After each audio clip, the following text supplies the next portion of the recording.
Dans l'allée centrale de cet hypermarché de Saint-Pierre-des-Corps, Emmanuel Macron signe des autographes sous les yeux d'une centaine de curieux. C'est l'image de son premier déplacement en Touraine. Accueilli comme une véritable rockstar dans ce rayon des promotions, plus de 200 supporters, livres à la main, attendent parfois plus d'une heure pour pouvoir approcher leur champion. Voilà, bonjour, je suis persuadée que vous êtes là pour sauver la France.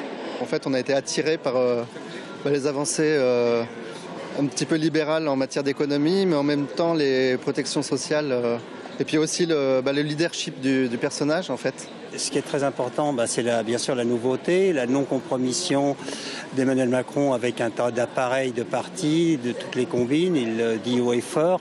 Et surtout, il faut être pragmatique maintenant, c'est pratiquement notre seul rempart contre l'extrême droite. Ce matin, Emmanuel Macron a visité une ferme expérimentale à Montlouis-sur-Loire, accompagné de Corinne Lepage ainsi qu'une nuée de journalistes. Thème du déplacement, l'environnement. Après avoir égrené ces mesures, le candidat est revenu sur les huées et les sifflements contre les journalistes lors du dernier meeting de François Fillon. Quelque pays que ce soit a besoin de contre-pouvoirs. La justice de notre pays, les journalistes de notre pays construisent une relation critique avec celles et ceux qui s'expriment chaque jour.